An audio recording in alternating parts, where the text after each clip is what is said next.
Semifreddo means partially frozen, and it's a concoction of cream that's been whipped, and you can add whatever you want to it. It makes a glorious dessert. And I'm taking a great shortcut for Semifreddo with one of my faves, a tub of Cocoa Whip. This is going to make it non-dairy as well. I'm not using cream and whipping it. You can use your tub of choice, but this is mine, Cocoa Whip. It's made with coconut milk, coconut oil, and that's going to be one of 4 ingredients that I use in this faux Semifreddo. And here's how it plays out. I start with the tub, and we'll just empty it into my bowl.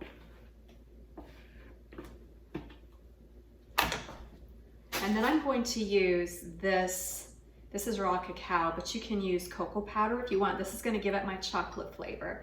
I'm going to do chocolate, cherry, and pistachio faux Semifreddo. And I'm going to sprinkle that over. I'm going to kind of give it a stir because the cocoa powder kind of tends to go everywhere right away.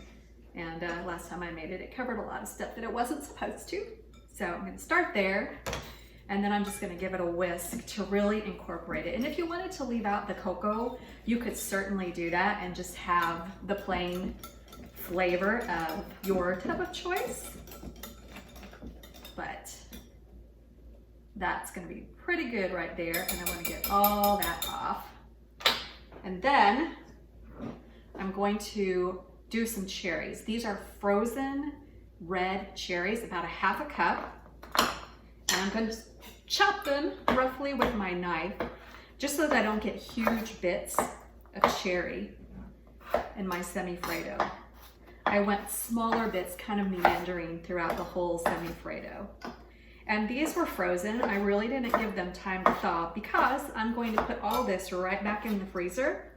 So having my cherries frozen is just going to hasten the process of getting the Semifreddo frozen as well.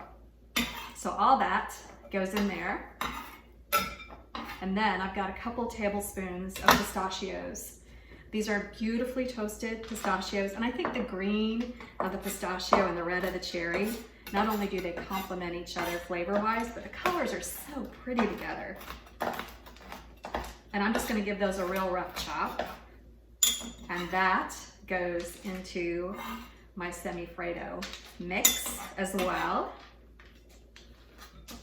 And then just give it a stir.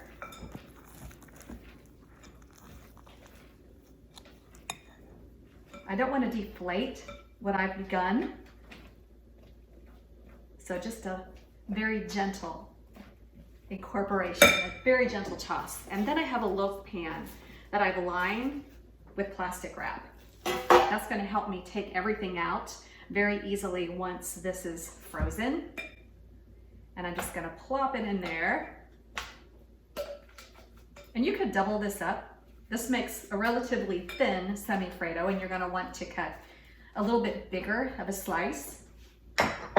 However, if you wanted to double it up and to probably fill this loaf pan at that point, then you just cut a thinner slice of your Semifreddo when you're doling out your desserts. That looks great. And then all I do is wrap and seal it and put it in my freezer. But I made one yesterday, so I'm going to show you what it looks like. All right, here's my Semifreddo that I made yesterday and I froze.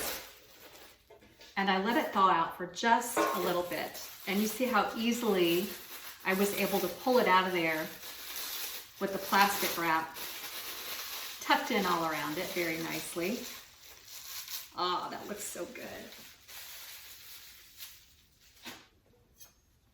And then I just want to give it a slice. Oh, and it cuts beautifully. That looks so pretty.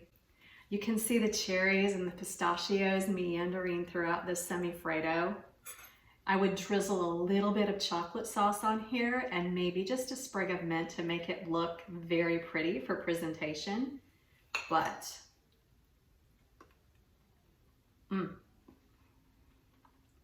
Now it's a perfectly decadent frozen dessert. So easy to make.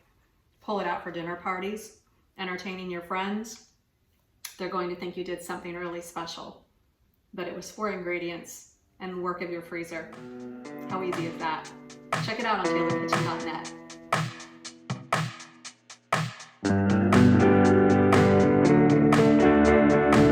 Thanks so much for watching Taylor Kitchen. For recipes and a whole lot more, go to taylorkitchen.net. Thanks again.